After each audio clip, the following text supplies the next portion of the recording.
Hey, so if you want to make your designs look more professional without Photoshop, yeah, Photopea has tons of effects built right in. In this quick guide, I'll show you how to add effects step by step. First, open Photopea and load your image or design. This can be a photo, thumbnail, or even a blank canvas. Next, go to the Layers panel. So click the layer you want to add effects to, like text, image, or shape. All right, right-click the layer and choose Blending Options. I mean, this is where all the effects are located. Now try Drop Shadow.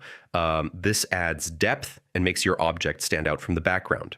Next, add a stroke. So this creates an outline around your text or image, which helps it pop. All right, you can also use outer glow or gradient overlay. I mean, these are great for thumbnails and modern designs. And yeah, once you're done, click OK to apply the effects. Then go to File and click Export as to save your design. So that's how you add effects in Photopea. Once you learn this, your designs instantly look more professional.